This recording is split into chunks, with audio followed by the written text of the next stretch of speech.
1994 ഇത് നമ്മൾ ആരംഭിച്ചത്. നമുക്കൊരു സുവർണ്ണകാലം ഉണ്ടായിരുന്നു, എസ്പെഷ്യലി ഇന്നസെന്റ് എൻ്റെ കാലഘട്ടത്തിൽ. ബാബുരാജിന് നോമിനേഷൻ കൊടുത്തതിന് ശേഷം അദ്ദേഹത്തെ ബോധ്യപ്പെട്ട് കാണും ഞാൻ ചെയ്യുന്നത് അത് ശരിയല്ല എന്ന് തോന്നി കാണും. അതിൻ്റെ പ്രസക്തി ഇവിടെയാണ്. ഇലക്ഷനോട്, കാരണം എത്രയോ വർഷങ്ങൾക്ക് മുമ്പ് നടന്ന ഒരു സംഭവം, ഇലക്ഷൻ ചൂട് പിടിച്ച വരുന്ന സമയത്ത് ഒരാൾ വന്നിട്ട് ഈ FIR പറയുന്ന രീതിയിലുള്ള ഒരു സെക്ഷുവലായിട്ട് പ്രസിഡന്റ് സ്ഥാനത്തേക്ക് തന്നെ ഇപ്പൊ 2 പേരുള്ളൂ, മറ്റേത് 6 പേരുണ്ടായിരുന്നു. അവരെല്ലാം മാറിക്കഴിഞ്ഞു. ഇപ്പൊ പിക്ചർ ക്ലിയർ ആയി. ദിലീപിനെ പുറത്താക്കിയത് സംഘടനാ വിരുദ്ധമായിട്ടുള്ള ഒരു പ്രവൃത്തിയായിരുന്നു. വിരുദ്ധമാണ്. ഈ എക്സിക്യൂട്ടീവ് കമ്മിറ്റി അദ്ദേഹത്തിനെ അമ്മയുടെ പ്രാഥമിക അംഗത്വത്തിൽ നിന്ന് തന്നെ പുറത്താക്കാനും അദ്ദേഹത്തിന്റെ അംഗത്വം റദ്ദാക്കുവാനുമാണ് ഈ എക്സിക്യൂട്ടീവ് കമ്മിറ്റി തീരുമാനിച്ചത്. അത് അന്നത്തെ ഒരു തീരുമാനം വളരെ ഹേസ്റ്റി ആയിട്ടാണ് എനിക്ക് തോന്നിയത്. ഞാനും ആ കമ്മിറ്റിയിൽ ഉണ്ടായിരുന്നു. ഈ മമ്മൂട്ടിയുടെ മേത്ത് ഒരു റീത്ത് സമർപ്പിക്കാൻ വേണ്ടി പല പാർട്ടികളും വന്നിട്ട് ഗേറ്റിന്റെ മേലെ ഞങ്ങളൊക്കെ ഇരിക്കുകയാണ്. അപ്പോൾ മോഹൻലാലുണ്ട്, മമ്മൂട്ടിയുണ്ട്, ആ എക്സിക്യൂട്ടീവ് കമ്മിറ്റിയിൽ എല്ലാവരും ഉണ്ട്. മമ്മൂട്ടിയുടെ വീട്ടിലാണ്. മമ്മൂട്ടി മോഹൻലാലിന്റെ ഫേസ് കണ്ടപ്പോൾ എനിക്ക് വല്ലാതെ വേദന തോന്നി. നിസ്സഹായമായിട്ട് എന്ത് ചെയ്യണം. അപ്പോൾ മോഹൻലാലും മമ്മൂട്ടി പറയുന്നുണ്ട് നമുക്ക് അത് സസ്പെൻഡ് ചെയ്താൽ പോരെ, മമ്മൂട്ടിയും ചോദിക്കും. പക്ഷെ അതിൽ ചിലർ പറ്റില്ല, ഇപ്പോൾ തന്നെ നമുക്ക് ആക്ഷൻ എടുക്കണം. അപ്പോൾ ആ സമ്മർദ്ദത്തിൻ്റെ ഒക്കെ ഫലമായിട്ടാണ് ദിലീപിനെ അന്ന് പുറത്താക്കിയത്. അത് ദിലീപ് അത് ലീഗലി നേരിട്ടിരുന്നുവെങ്കിൽ അമ്മ വലിയ പ്രശ്നത്തിലേക്ക് പോകുക. ഇങ്ങനെ അമ്മ ഇങ്ങനെ ഒരു ഇതിട്ടിട്ടുണ്ട്, അതുകൊണ്ട് നിങ്ങൾ മീഡിയനെ കാണാൻ പാടില്ലെന്ന്. ഞാൻ പറഞ്ഞു മീഡിയനെ ഞാൻ കാണും, അത് എൻ്റെ ഫണ്ടമെന്റൽ റൈറ്റ് ആണ്. എൻ്റെ ഉള്ളിൽ ഒരു രാഷ്ട്രീയക്കാരനുണ്ട്. ഗുരുതരമായ കേസ്, അടിസ്ഥാനമില്ലാത്തൊരു കേസാണ്, ഗുരുതരമല്ല, വിചിത്രമായ FIR. ഞാനത് അടിവരയിട്ട് പറയുന്നു, വിചിത്രമായ FIR. ഈ വരുന്ന ഓഗസ്റ്റ് 15-ാം തീയതി അമ്മ സംഘടനയുടെ തെരഞ്ഞെടുപ്പാണ്. ഇത്രയും വിവാദമേറിയതും വിമർശനങ്ങളേറിയതുമായ ഒരു ഇലക്ഷൻ ഈ 33 വർഷത്തിനിടയിൽ നമ്മൾ മുമ്പ് കണ്ടിട്ടുണ്ടാവില്ല. ഈ സംഘടനയുടെ പ്രസിഡന്റ് സ്ഥാനത്തേക്ക് മത്സരിക്കുന്ന ശ്രീ ദേവൻ നമ്മോടൊപ്പം മറ്റു വിവരങ്ങൾ പങ്കുവയ്ക്കാനായി ചേരുന്നു. നമുക്ക് അദ്ദേഹത്തിനോട് മറ്റു വിവരങ്ങളെപ്പറ്റി ചോദിച്ചറിയാം. സർ നമസ്കാരം. നമസ്കാരം സാർ, ഞാനിപ്പോൾ പറഞ്ഞതുപോലെ തന്നെ അമ്മ സംഘടനയുടെ 31 വർഷത്തിൻ്റെ ഈ ചരിത്രത്തിനിടയിൽ ഇത്രയും വിവാദമേറിയതും ഇത്രയും വിമർശനമേറിയ ഒരു ഇലക്ഷൻ അല്ലെങ്കിൽ ഒരു തെരഞ്ഞെടുപ്പ് ഇതിനു മുൻപ് ഉണ്ടായിട്ടില്ല. സാറിന് എന്താണ് തോന്നുന്നത് ഇതിനെപ്പറ്റി? അത് വളരെ ദൗർഭാഗ്യകരമായിട്ടാണ് എനിക്ക് തോന്നുന്നുള്ളൂ. കാരണം ഞങ്ങൾ ഇത് 31 വർഷം 1994 ഇത് നമ്മൾ ആരംഭിച്ചത്. ഞങ്ങൾ ഇതെല്ലാം ഫോം ചെയ്തത്. അന്നും ഞാനൊരു ഇതിൻ്റെ ഒരു ഫൗണ്ടർ മെമ്പേഴ്സിൽപ്പെട്ട ഒരാളാണ്. ആ സമയത്തിൽ ഇതിലൊക്കെ ഉള്ളതാണ്. അന്നൊക്കെ വളരെ ഇതായിട്ട് നമ്മൾ തുടങ്ങി. കുറേ വർഷങ്ങൾ അങ്ങനെ പോയി. പിന്നെ നമുക്ക് ഇങ്ങനെ ഒരു ഇലക്ഷനിലേക്ക് പോകത്തക്ക വിധത്തിലുള്ള ഒരു സാഹചര്യങ്ങൾ ഉണ്ടായത് എനിക്ക് തോന്നുന്നു 5-6 വർഷങ്ങൾക്ക് മുമ്പാണ് ഇതിങ്ങനെ നമുക്ക് അങ്ങനെ ഒരു വന്നത്. അത് കൂടുതൽ ആൾക്കാർ വന്നു, അംഗങ്ങൾ കൂടി, അങ്ങനെ ഒരു അത് നല്ലതാണത്. കാരണം ഒരു ഇലക്ഷൻ വരുന്നത് എപ്പോഴും നല്ലതാണ്. കാരണം ജനകീയമാവണം, ജനാധിപത്യം ഉണ്ടാവണം എന്നുള്ളതാണത്. അത് എപ്പോഴും ഞാൻ സ്വാഗതം ചെയ്യുന്നുണ്ട്. ഡെമോക്രാറ്റിക്, അതെ, ഡെമോക്രാറ്റിക് ഒരു ജനാധിപത്യ രീതിയിലാണ് ഇപ്പോൾ പോകുന്നത്. അപ്പോൾ അതുകൊണ്ട് ഒരു കൺസ്ട്രക്റ്റീവായിട്ടുള്ള ഒരു യാത്രയിലേക്ക് അമ്മ കടക്കുകയാണ്. മനസ്സിലായില്ലേ? ചിലപ്പം ഡെമോക്രാറ്റിക് ആണെന്ന് പറഞ്ഞെങ്കിൽ കൂടി നോമിനേഷൻ കൊടുത്ത ഭൂരിഭാഗം ആളുകളും പിൻവലിക്കുന്ന ഒരു സാഹചര്യം നമ്മൾ ഈ പ്രാവശ്യം കാണുകയുണ്ടായി. അതൊക്കെ സത്യം പറഞ്ഞാൽ അപ്പോൾ ഈ ഡെമോക്രാറ്റിക് നമ്മൾ ഉദ്ദേശിക്കുന്നെങ്കിലും അതിൽ നിന്ന് പിന്തിരിയുന്ന അല്ലെങ്കിൽ അത്തരത്തിലുള്ള ഒരു പ്രവണതയല്ലേ നമ്മൾ കാണുന്നത് സംഘടനയ്ക്കകത്ത് നടക്കുന്നത്? ശരിക്കും പറയുകയാണെങ്കിൽ ഈ ജനാധിപത്യത്തിൽ കുറേ നോമിനേഷൻ വരുന്നത് നല്ലതാണ്, പക്ഷെ പിൻവലിയുന്നത് നല്ലതല്ല. മനസ്സിലായില്ലേ? എന്തുകൊണ്ടായിരിക്കും? എന്താണെന്ന് വെച്ചാൽ ഇവർ സീരിയസ് അല്ല. മനസ്സിലായില്ലേ? ഇത് ഒന്നാമത് പറഞ്ഞിട്ടേ കഴിഞ്ഞ കുറേ വർഷങ്ങളായിട്ട് മോഹൻലാലും അതുപോലെ വലിയ വലിയ പിന്നെ ആൾക്കാരാണ് ഇതിൻ്റെ ഈ ഹെഡ് ചെയ്തിട്ട്, ഇതിൻ്റെ നേതൃത്വം വരിച്ചിരുന്നത്. അപ്പോൾ ഒരുപക്ഷെ ഈ ആൾക്കാർക്ക് മുഴുവൻ അംഗങ്ങൾക്ക് എന്തെങ്കിലും തരത്തിൽ ഇത് ഈ മോഹൻലാലും മമ്മൂട്ടിയും അങ്ങനെ അതുപോലെ ഇന്നസെൻ്റും ഒക്കെ ഓടത്തോളം കാലം നമുക്കൊന്നും ഒരു ചാൻസ് കിട്ടില്ല എന്ന് വിചാരിച്ചിരിക്കുന്ന കുറേ ആൾക്കാരുണ്ടാവാം. മനസ്സിലായില്ലേ? അപ്പോൾ മോഹൻലാൽ മാറിയോടുകൂടി ഇതിൻ്റെ സിനാരിയോ ഒന്ന് മാറ്റി, ഒരു സിനാരിയോ മാറി വന്നു. അപ്പോൾ എങ്ങനെ അധികാര സ്ഥാനങ്ങളിലേക്ക് എത്താൻ വേണ്ടിയിട്ട് ആഗ്രഹിച്ചിരുന്ന ആൾക്കാർ എല്ലാവരും കൊടുത്തു, ഞാൻ കൊടുക്കും, അങ്ങനെ വന്നത്. പിന്നീട് കൊടുത്തതിന് ശേഷമാണ് അവർ തിരിച്ചറിഞ്ഞത് ഇത് ആരോഗ്യകരമല്ലെന്ന്. എൻ്റെ ഒരു കാൽക്കുലേഷൻ ഞാൻ പറഞ്ഞു. അവർ ഇത് കൊടുത്തു കഴിഞ്ഞു. കാരണം കൊടുക്കുമ്പോൾ എത്ര ആൾ കൊടുത്തിട്ടുണ്ടെന്ന് നമുക്കറിയാൻ പറ്റില്ല. ഇത് കൊടുത്തിട്ട് ഈ റിട്ടേണിംഗ് ഓഫീസർ ഇത് ആ ബോക്സ് തുറന്നിട്ട് നോക്കുമ്പോൾ മാത്രമേ നമുക്കറിയൂ ഇത് എത്ര ആൾക്കാരുണ്ടെന്നത്.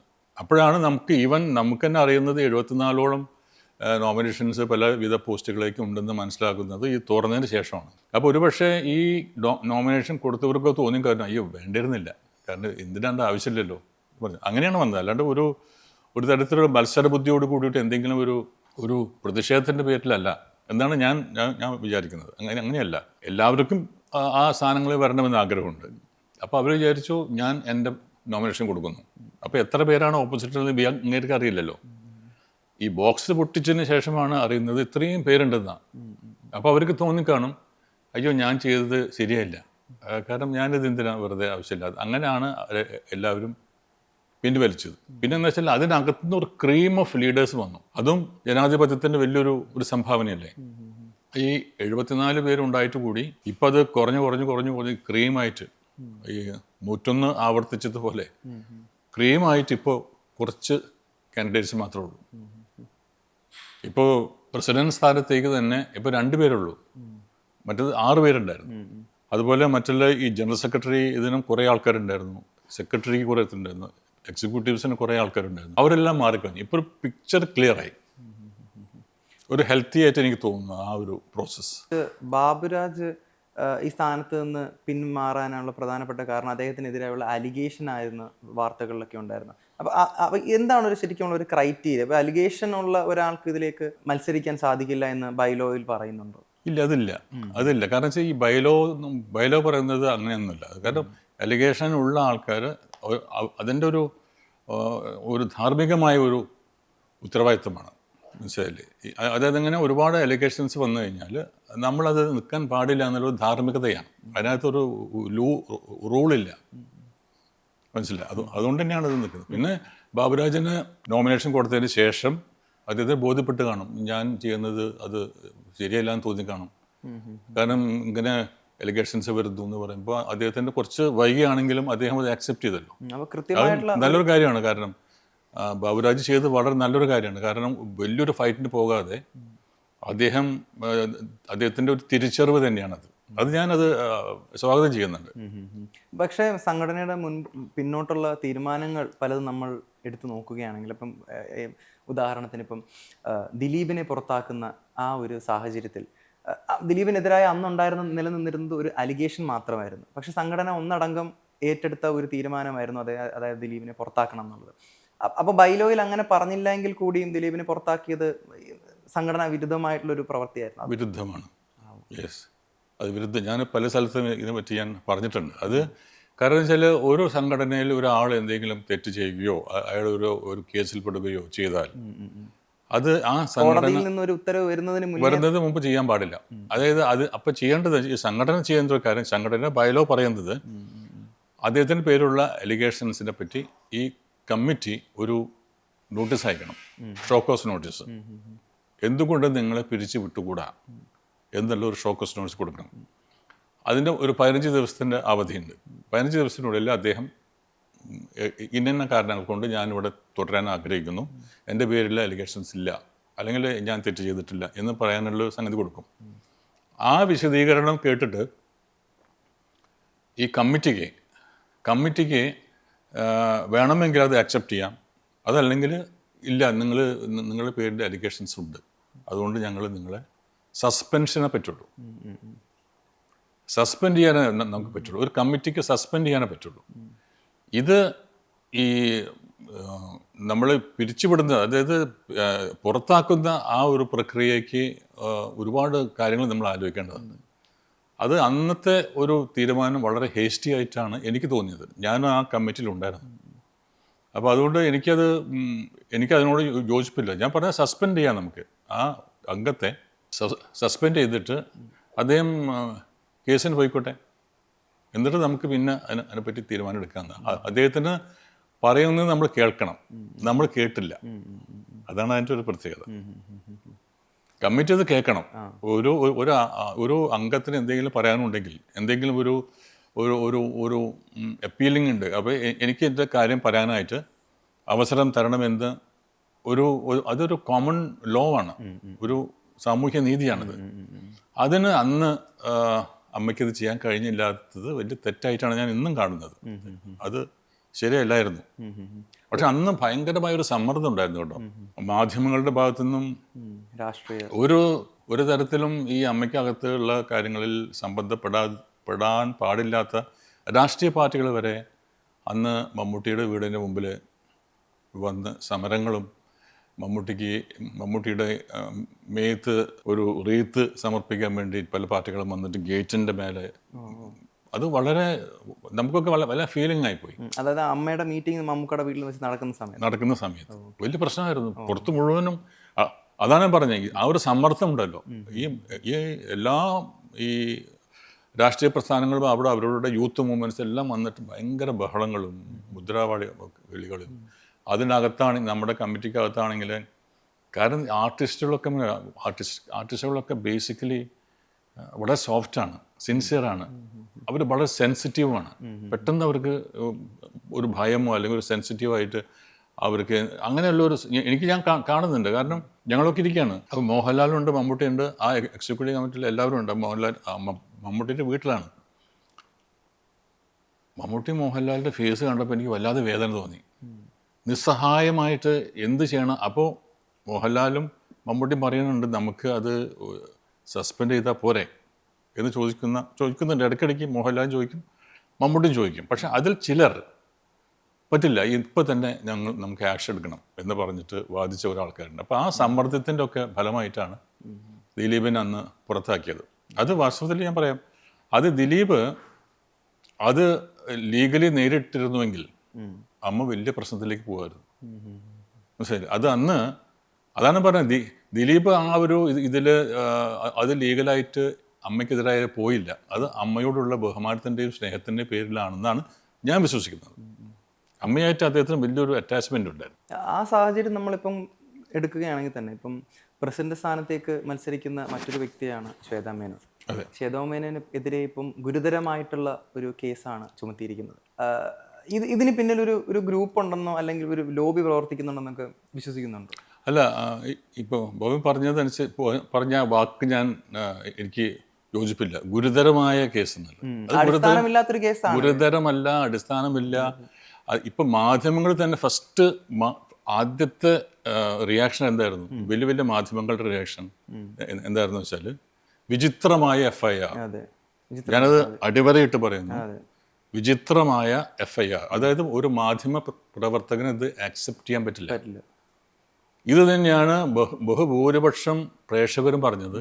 ഇതൊരു വിചിത്രമായ ഒരു ഇതാണ്, ആരോ എന്തോ കരുതി കൂട്ടി ആണ്. പക്ഷേ ഇപ്പം IT ആക്ടിലെ 67A അതുപോലെ തന്നെ 5(3) അത്തരം സെക്ഷൻസ് ആണ് അതിൽ ആഡ് ചെയ്തിരിക്കുന്നത്. അപ്പം അതുകൊണ്ടാണ് ഞാൻ ചോദിക്കുന്നത്, അപ്പം അത്രയും വലിയൊരു ഗുരുതരമായിട്ടുള്ള കുറ്റകൃത്യം അടിസ്ഥാനമില്ലാത്ത രീതിയിലാണ് ശ്വേതാ മേനോനെതിരെ ചാർത്തിയിരിക്കുന്നത്. അതാണ് അല്ല, അത് തെളിവില്ലല്ലോ. നമ്മൾ ഒരു സെക്ഷൻ കൊടുത്തിരിക്കുന്നു, ഇന്ന സെക്ഷൻ ഇമ്മോറൽ ട്രാഫിക്. എന്താ തെളിവ്? അതിന്റെ സെക്ഷൻ കൊടുത്തിട്ടുണ്ട് FIR. അതുകൊണ്ട് തന്നെയാണ് സംശയം വരുന്നതെന്ന് വെച്ചാൽ, ഈ സെക്ഷൻ പ്രകാരം നേരെ മറിച്ച് അത് ഒരു ഇമ്മോറൽ ട്രാഫിക്കിന്റെ കാര്യങ്ങളിൽ പിടിക്കപ്പെടുകയോ ചെയ്താൽ അത് ഓക്കെ. അങ്ങനെ ഒരു സംഭവമേ ഇവരുടെ പേരിൽ ഉണ്ടായിട്ടില്ല. അതുപോലെ ഇവർ അഭിനയിച്ച പടങ്ങൾ മുഴുവനും 5-8 വർഷങ്ങൾക്ക് മുമ്പുണ്ടായ പടങ്ങളാണ്. ഈ സെൻസർ ബോർഡ് പെർമിറ്റ് ചെയ്തിട്ടുള്ള പടമാണ് ഇത്. ഒരു സംവിധായകനും പ്രൊഡ്യൂസറും റൈറ്ററും കൂടി ഇരുന്ന് ഉണ്ടാക്കിയിട്ടുള്ള അവരുടെ ഇമാജിനേറ്ററി ആയിട്ടുള്ള ഒരു സബ്ജക്റ്റാണ്. അതിനാവശ്യമായ ഒരു സീൻ അത് നമ്മൾ ഈ ചിത്രീകരിക്കുമ്പോൾ ആസ് എൻ ആർട്ടിസ്റ്റ് നമ്മളിത് ചെയ്തേ പറ്റൂ. പിന്നെ അത്രയും ഇപ്പോൾ ഈ FIR പറയുന്ന രീതിയിലുള്ള ഒരു സെക്ഷുവലായിട്ടുള്ള ഒരു എക്സ്പോഷർ അതിന് ഉണ്ടായിട്ടില്ല എന്നുള്ളത് നമ്മളൊക്കെ പടം കണ്ടവരാണ്. അതില്ല. അതുകൊണ്ടാണ് ഇതിൻ്റെ ഒരു അംഗീകരിച്ച പടമാണ്, ഒരു പർപ്പസ്ഫുൾ സിനിമയാണത്. അതുകൊണ്ട് തന്നെയാണ് ഇതിനകത്തൊരു ദുരൂഹത എപ്പോഴും നിൽക്കുന്നുണ്ട്. ഞാൻ പറയുന്നതെന്ന് വെച്ചാൽ, ആ ദുരൂഹത നമ്മൾ മാറ്റിയെടുക്കണം. ഇങ്ങനെ കോടതി ഒരു സ്റ്റേ ഓർഡർ വാങ്ങിയിട്ട് സൈലൻ്റ് ആവരുത്. ഇത് പോലീസ് ഇതിനെ അന്വേഷിക്കണമെന്ന് തന്നെയാണ്. പോലീസ് ഇതിന് അഗൻസ്റ്റായിട്ട് ആരാണ് ഇതിൻ്റെ പിന്നിൽ മനസ്സിലാക്കണം. എന്തുകൊണ്ടാണ് അങ്ങനെ ആ പോലീസ് വളരെ ശക്തമായ രീതിയിൽ ഇതിൻ്റെ ആരാണെന്നുള്ള കണ്ടുപിടിച്ച് അദ്ദേഹത്തെ നിയമത്തിൻ്റെ മുമ്പിലേക്ക് കൊണ്ടുവരണം. എൻ്റെ ഒരു ആവശ്യമായിട്ട് ഞാൻ പറയാം, എൻ്റെ ഒരു ആവശ്യമാണത്. കാരണം ഇനി അങ്ങനെ ആർക്കും പാടില്ല. എന്തെങ്കിലും ഒരു നോൺസെൻസ് ഒരു സംഭവത്തിൻ്റെ പേരിൽ ഒരു ആർട്ടിസ്റ്റിൻ്റെ പേരിൽ ആർക്ക് വേണമെങ്കിൽ കൊടുക്കാമല്ലോ. ഉടനെ അത് വാർത്തയായി. പിന്നെ നമ്പർ 1 കാര്യം, ഇത് പോലീസ് സ്റ്റേഷനിൽ പോയപ്പോൾ പോലീസുകാർ ഇത് പറ്റില്ല എന്ന് പറഞ്ഞതാണ്. അതും കൂടി ഉണ്ട് അവിടെ. അത് പോലീസ് നിരസിച്ച ഒരു കംപ്ലൈൻറ്റ് ഇയാൾ പോയി കോടതി കൊടുത്തിട്ടാണ്. കോടതിയിൽ ഒരു കംപ്ലൈൻറ്റ് കിട്ടുമ്പോൾ കോടതി പറയും അന്വേഷിക്കട്ടെ എന്ന് പറഞ്ഞൊരു ഓർഡർ ഇടും. പ്രൈവറ്റ് കംപ്ലൈൻ്റ് ആയിട്ട് ഫയൽ ചെയ്താൽ പ്രൈവറ്റ് കംപ്ലൈൻ്റ് ആയിട്ട് പിള്ളേർക്ക് അപ്പോൾ ശരി ഇത് അന്വേഷിക്കട്ടെ എന്ന് പറഞ്ഞിട്ടുള്ളൂ, അല്ലാണ്ട് കോടതി ഒന്നും പറഞ്ഞിട്ടില്ല. അപ്പോൾ ഇങ്ങനെ ഈ സാഹചര്യം എന്ന് പറയുന്നത് ഒരുപാട് ദുരൂഹതകളുണ്ട് ഇതിനകത്ത്. അപ്പോൾ നമുക്ക് ആവശ്യം, ഞങ്ങൾക്ക് എല്ലാവർക്കും ആവശ്യം, ഇത് എൻ്റെ മാത്രം ആവശ്യമില്ല, ഈ അമ്മ എന്ന അസോസിയേഷനിൽ ഇന്ന് നിലനിൽക്കുന്ന എല്ലാ അംഗങ്ങളുടെയും ആവശ്യം ഇതിനൊരു ശക്തമായ ഒരു അന്വേഷണം വേണം, ഇൻവെസ്റ്റിഗേഷൻ.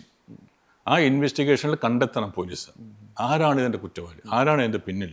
ഇതിൻ്റെ ഏറ്റവും രസകരമായിട്ടുള്ള ഒരു ഫാക്ടർ എന്തെന്നാൽ ഇലക്ഷനോട് അനുബന്ധിച്ചാണ് ഈ കേസ് പൊങ്ങി വരുന്നത്. അതും ഇതിന് വളരെ നല്ല ഒരു പോയിന്റാണ് പറഞ്ഞത്. അതിൻ്റെ പ്രസക്തി ഇവിടെയാണ്.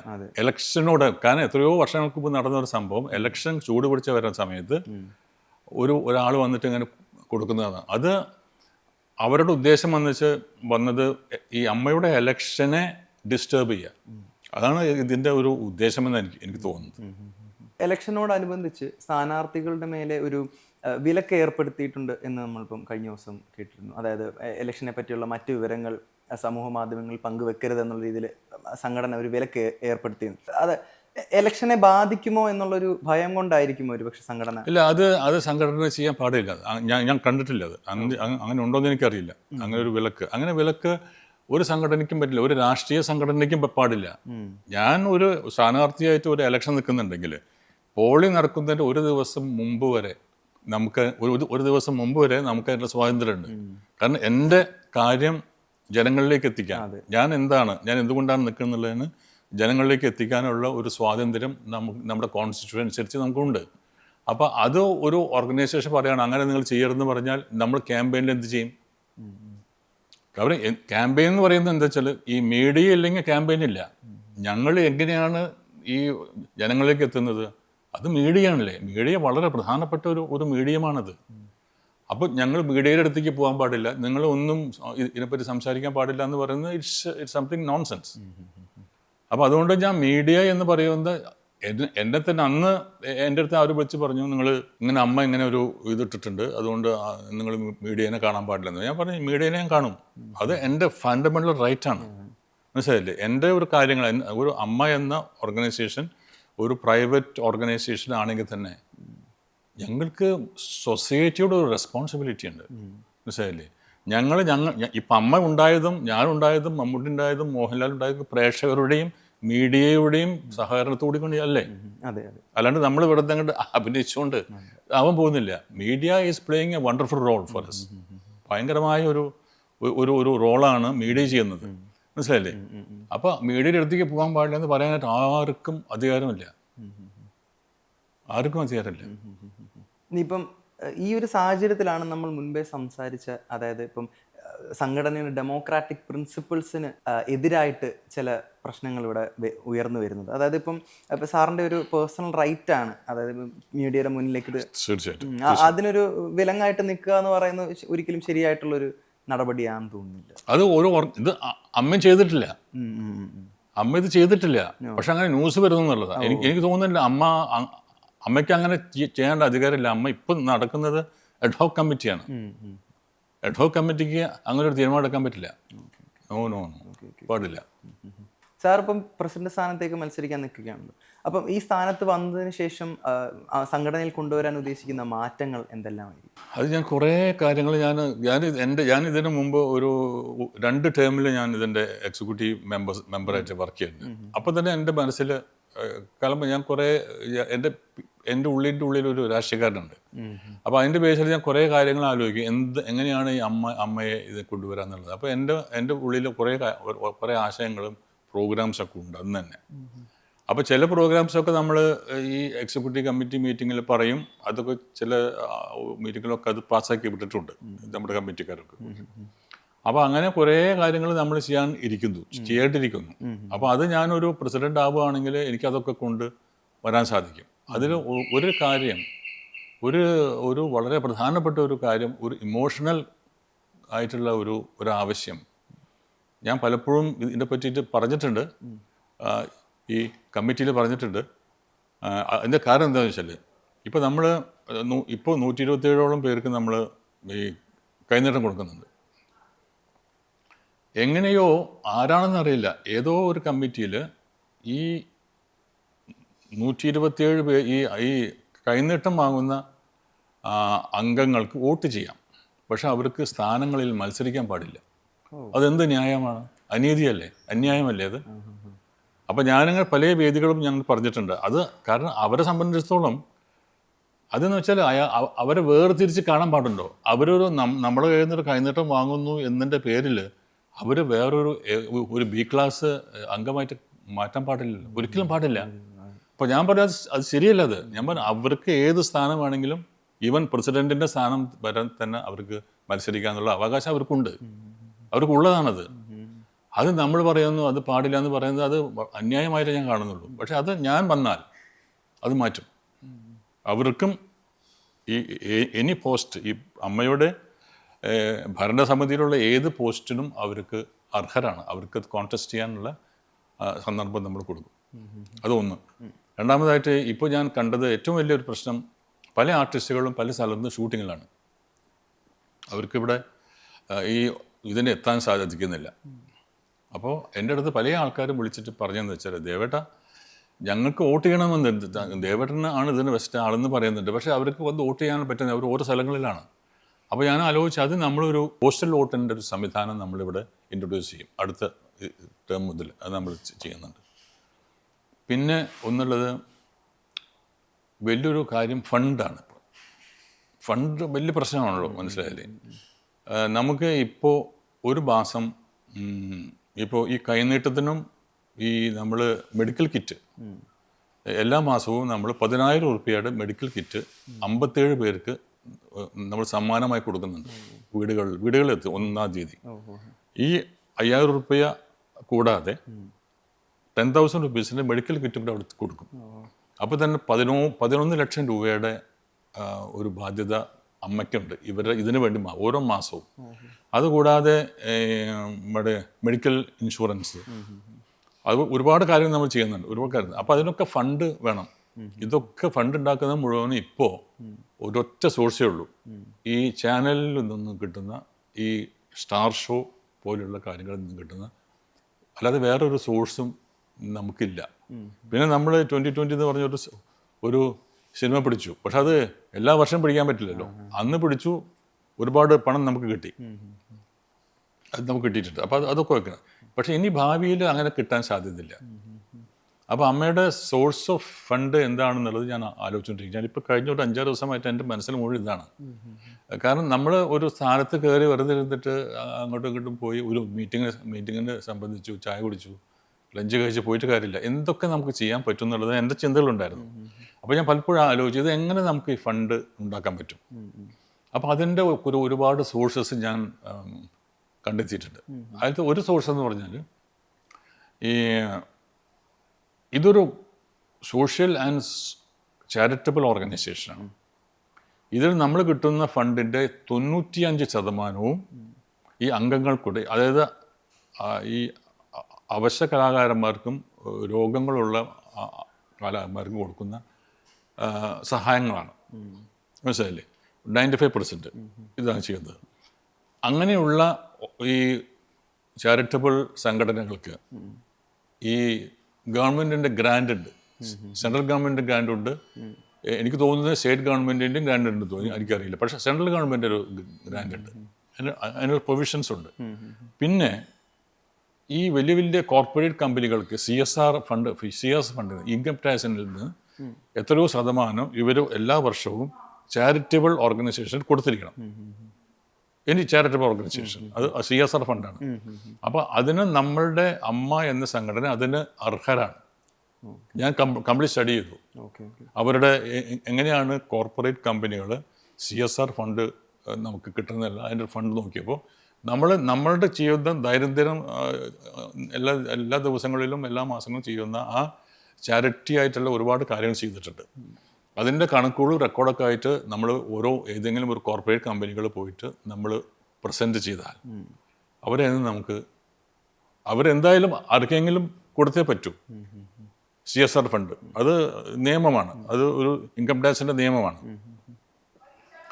അത് എന്തുകൊണ്ട് നമ്മൾ അവരുടെ അടുത്ത് പോയിട്ട് അവരുടെ അടുത്ത് പറഞ്ഞിട്ട് അവരെ ബോധിപ്പിച്ച് നമ്മളുടെ റെക്കോർഡൊക്കെ കാണിക്കുക. ഞങ്ങൾ ചെയ്യുന്ന ചാരിറ്റബിൾ ഈ ചാരിറ്റീനെ പറ്റിയിട്ടുള്ള കാര്യങ്ങൾ അവർ എക്സ്പ്ലെയിൻ ചെയ്ത് കൊടുത്താൽ അവർക്ക് ഇങ്ങനെ അത് കോടിക്കണക്കിന് ഉണ്ട് അവർക്ക്. അപ്പം നമുക്ക് ആവശ്യമുള്ള കാര്യങ്ങൾ ഒരു 5-6 കോർപ്പറേറ്റ് കമ്പനികൾ വിചാരിച്ചാൽ നമ്മുടെ കാര്യങ്ങൾ നടന്നു പോകും. അപ്പം അസോസിയേഷൻ്റെ അപ്പം ഈ ചാരിറ്റി വർക്ക്സിനുള്ള എമൗണ്ട് നിങ്ങൾക്ക് എങ്ങനെയാണ് ക്ലെയിം ചെയ്യുന്നത്? എങ്ങനെയാണ് ചാരിറ്റി വർക്ക്സിനുള്ള എമൗണ്ട് നിങ്ങൾ എങ്ങനെയാണ് ഏൺ ചെയ്യുന്നത്? ഇതേവരെ ചെയ്തത് ഷോസിൽ കൂടെയാണ്. Okay okay. നമ്മുടെ ഈ ചാനൽസിൽ ഈ TV ചാനൽസുകൾ അവരാണ് ഓരോ വർഷം ഉണ്ടാവുമല്ലോ ഓരോ പരിപാടികൾ. അപ്പോൾ അതിൽ അമ്മയ്ക്ക് എനിക്ക് തോന്നുന്നത് ഒരു വർഷത്തിൽ നമുക്കൊരു, എൻ്റെ ഓർമ്മ ശരിയാണെങ്കിൽ 5 കോടി മുതൽ 6 കോടി വരെ നമുക്ക് ഈ TV ഷോന്ന് കിട്ടും. അതാണ് മെയിനായിട്ടുള്ള ഇൻകം. ഈ ഫണ്ട് വരുന്നത് ഈ ഇൻകത്തിൽ നിന്നാണ്, വേറെ ഫണ്ടില്ല. പിന്നെ നമ്മൾ ഒരു സിനിമയാണ് എടുത്തിട്ടുള്ളൂ, ഇത് 2020 പറഞ്ഞു, വേറെ ഒന്നും കിട്ടിയിട്ടില്ല. അപ്പോൾ നമുക്കൊരു എക്സ്ട്രാ ഇൻകം ഇല്ല. നമുക്ക് ഒരേ ഒരു ഇൻകം ചാനലിനെ ഡിപ്പെൻഡ് ചെയ്ത് വരുന്ന ആ പണം മാത്രമേ ഉള്ളൂ. അത് ഇനിയിപ്പോൾ അതിൻ്റെ സാധ്യത കുറഞ്ഞു വരികയാണ്. ഇപ്പോൾ ചാനലുകൾക്ക് താല്പര്യമില്ല ഇങ്ങനെ ഒരു സ്റ്റാർ ഷോ നടത്താനായിട്ട്. അങ്ങനെ തന്നെ ഒരു ചെറിയൊരു ഷോ നടത്തുന്ന അല്ലാതെ വലിയൊരു മേജർ ഷോ ഇപ്പോൾ 5 കോടി 6 കോടിയൊക്കെ തരത്തക്ക വിധത്തിലുള്ള ഒരു ഷോ നടത്താനൊന്നും ഇപ്പോഴത്തെ ചാനലുകൾക്ക് താല്പര്യവുമില്ല, അവർക്കത് ഫീസിബിളുമല്ല. അപ്പോൾ അതിനുള്ള ഒരു സോഴ്സാണ് ഞാൻ പറഞ്ഞത്. ഇതേപോലെ കുറേ കാര്യങ്ങളുണ്ട്. പിന്നെ ഞാൻ ആലോചിച്ചതെന്ന് വെച്ചാൽ ഇതിനകത്ത് ഇപ്പോൾ സെൻട്രൽ ഗവൺമെൻറ്റിൻ്റെ GST എന്ന് പറയുന്നൊരു സംഭവമുണ്ട്. അതിൻ്റെ ഒരു ഭീഷണി ഇപ്പോൾ നിൽക്കുന്നുണ്ട്. അത് കുറച്ച് കാലങ്ങളായിട്ട് അവർ നോട്ടീസ് അയച്ചിട്ടുണ്ട്. അതിന് നമ്മുടെ റെപ്രസെൻറ്റേഷൻസ് 2-3 പ്രാവശ്യം അവരെ പോയി കണ്ടിട്ടുണ്ട്. അതൊക്കെ ഞാൻ റെക്കോർഡ് കണ്ടു. ഞാൻ അമ്മേന്ന് മറ്റേ അതിൻ്റെ ഭാരവാഹികൾ പോയിട്ട് ഈ GST കമ്മീഷണർ കണ്ടിട്ട് സംസാരിച്ചിട്ട് ഇതേവരെ അത് കൺവിൻസ്ഡ് ആയിട്ടില്ല. അവർ പറയുന്നത് വെച്ചാൽ നിങ്ങൾക്ക് കിട്ടുന്ന ഈ 6 കോടി അല്ലെങ്കിൽ 5 കോടി രൂപ ഒരു വർഷം കിട്ടുന്നത് അത് നിങ്ങളുടെ ഓർഗനൈസേഷൻ കിട്ടുന്ന ലാഭമാണ്, പ്രോഫിറ്റാണ്. അതുകൊണ്ട് നിങ്ങൾ GST കെട്ടിയേ പറ്റും. അപ്പം നമ്മൾ ഈ ചാനലിൻ്റെ കയ്യിൽ നിന്ന് കിട്ടുന്ന പണം കംപ്ലീറ്റ് ആയിട്ട് ഉപയോഗിച്ചിട്ട് നമ്മളുടെ തന്നെ ആൾക്കാർക്ക് കൊടുക്കുന്നുണ്ട്. അപ്പോൾ ഒരു ക്ലോസിൽ പറയുന്നത്, ഇൻകം ടേക്കർ പറയുന്നത് അത് നിങ്ങളുടെ ആൾക്കാർക്ക് തന്നെയാണ് കൊടുക്കുന്നത്. അപ്പോൾ അതിന് വേറൊരു ആർഗ്യുമെൻറ്റ് ഞാൻ പറയാൻ പോകണമെന്ന് വെച്ചാൽ, ഞങ്ങൾക്കാണെങ്കിൽ എനിക്കോ മമ്മൂട്ടിക്കോ മോഹൻലാലിനും അല്ല, ഇവിടെ അവശത അനുഭവിക്കുന്ന, അതായത് ഒരു മാസത്തെ റേഷൻ വരെ വാങ്ങാൻ കഴിവില്ലാത്ത ഒരുപാട് ആൾക്കാരുണ്ട്. അപ്പോൾ ഞാൻ അവരുടെ അടുത്ത് ഒരിക്കൽ ഞാൻ പറഞ്ഞു, ഇതിൻ്റെ ഇടയിൽ ഈ ഇലക്ഷൻ ക്യാമ്പയിൻ്റെ ഉള്ളിൽ ഞാൻ ഇതും കൂടി നടത്തി. കാരണം ഞാൻ ഈ ഇവിടുത്തെ എക്സൈസ് കമ്മീഷണറെ, ഇവിടെ അസിസ്റ്റന്റ് ഈ GST കമ്മീഷണറാണ്, എൻ്റെ സുഹൃത്തായതുകൊണ്ട് ഞാൻ അദ്ദേഹത്തെ പോയി കണ്ടിട്ട് ഞാൻ പറയുന്നത്. അപ്പോൾ അദ്ദേഹത്തിന് ഇതൊന്നും അറിയില്ല, നമ്മൾ ചെയ്യുന്ന കാര്യമൊന്നും ഒക്കെ അറിയില്ല. അവർ പറയുന്നത്, അയ്യോ നിങ്ങൾ ഇത്രയും കിട്ടിയല്ലോ, അപ്പോൾ GST കിട്ടിക്കോ എന്ന് പറയുന്നത്. അത് 20 ലക്ഷത്തിൽ കൂടുതൽ നിങ്ങൾക്ക് വരവുണ്ടെങ്കിൽ അത് GST കിട്ടണമെന്നാണ്, അത് നിയമമാണത്. പക്ഷേ ദർ ആർ ക്ലോസസ്. അത് ഏതൊക്കെ കമ്പനീസ്, ഏതൊക്കെ ഓർഗനൈസേഷൻ എന്നുള്ളതുണ്ട്. അപ്പോൾ അദ്ദേഹമായിട്ട് ഞാൻ അതിനെപ്പറ്റി സംസാരിച്ചു. അപ്പം നിങ്ങൾ അങ്ങനെയല്ല, ഇതാണ് സ്ഥിതി. ഇത് ഞങ്ങൾ വാങ്ങുന്ന പണം മുഴുവനും ഞങ്ങൾ പ്രോഫിറ്റായിട്ട് നിങ്ങൾ കാണരുത്. ഇത് ഞങ്ങളുടെ അംഗങ്ങൾക്കുള്ള സമ്മാനമായിട്ടാണ് പോകുന്നത്. 95% അങ്ങനെ പോവുകയാണ്. അപ്പോഴാണ് അദ്ദേഹം പറയുന്നത്, അയ്യോ ഇത് ഞങ്ങൾക്കറിയില്ല, ഞങ്ങൾ കാരണം നിങ്ങൾ കാശുണ്ടാക്കിക്കൊണ്ടിരിക്കുന്ന അല്ല. അപ്പോൾ ഞാൻ പറഞ്ഞു, നിങ്ങൾക്ക് 8-9 കോടി റുപ്യ GSTയുടെ ബേസിൽ ഞങ്ങൾ തന്നാൽ ഞങ്ങൾ എവിടെ പോകും ബാക്കി കാശിന്? അപ്പോൾ അദ്ദേഹം പറഞ്ഞതെന്ന് വെച്ചാൽ, ഇത് നിങ്ങൾ നല്ലൊരു പോയിൻ്റാണ് നിങ്ങൾ പറയുന്നത്, പക്ഷേ നമുക്കിതൊന്നും ചെയ്യാൻ പറ്റില്ല. ആസ് എ കമ്മീഷണർ ഓരോ അസിസ്റ്റൻറ്റ് കമ്മീഷണർ ഞങ്ങൾക്ക് നിയമമുണ്ട്, അതുകൊണ്ട് ചെയ്യാൻ പറ്റുള്ളൂ. നിങ്ങൾ വേണമെങ്കിൽ റെപ്രസെൻറ്റേഷൻ നിങ്ങൾ സെൻട്രൽ ഗവൺമെൻറ് പോയിക്കോളൂ. അവിടെ പോയിട്ട് നിങ്ങൾ അവതരിപ്പിക്കൂ. അവിടുന്ന് എന്തെങ്കിലും ഓർഡേഴ്സ് വന്നാൽ ഞങ്ങൾ ഓക്കെ ചെയ്യും, അല്ലാതെ ഞങ്ങൾക്കൊന്നും ചെയ്യാൻ പറ്റില്ല എന്നവർ പറഞ്ഞു. അത് അവർ പറഞ്ഞാൽ ശരിയാണ്, അവർക്കൊന്നും ചെയ്യാൻ നിവൃത്തിയില്ല. അപ്പോൾ അതേപോലെ നമുക്ക് ചെയ്യാനുള്ള പോസിബിലിറ്റീസ് ഉണ്ട്, നമുക്കുണ്ട്. അപ്പോൾ അപ്പോൾ അത് എൻ്റെ ഒരു കാര്യം എന്ന് വെച്ചാൽ ഇതേപോലെയുള്ള നമ്മൾ ഈ പ്രശ്നങ്ങളും പിന്നെ റവന്യൂ കിട്ടാനുള്ള സാധ്യതകളും നമ്മൾ കണ്ടെത്തി അമ്മയെ ഒരു വളരെ സമ്പന്നമാക്കി കൊണ്ടുപോകാനാണ് എൻ്റെ ദൗത്യം. അതാണ് ജനകീയമാക്കി. ഓക്കെ, എല്ലാം ജനകീയമാക്കി. കാരണം അപ്പം നമുക്ക് ചെയ്യാൻ പറ്റും അത്. കാരണം നമ്മളുടെ വേദനകൾ പിന്നെ സർക്കാരിനെ അറിയിച്ചാൽ അതിനുള്ള പ്രതിവിധി അവർ തരുമെന്നുള്ള വിശ്വാസം എനിക്കുണ്ട്. പക്ഷെ അവർ കൺവിൻസ് ചെയ്യണം നമ്മൾ ഇതുകൊണ്ടാണെന്നുള്ളത്. നിലവിലെ പോരായ്മകളായിട്ട് എന്തെല്ലാമായിട്ടാണ് തോന്നിയത്? സംഘടനകത്ത് ഞാൻ മനസ്സിലാക്കിയതെന്ന് വെച്ചാൽ ഇപ്പോൾ കുറേ പരാതികളുണ്ട് നമുക്ക്. മനസ്സിലായില്ലേ?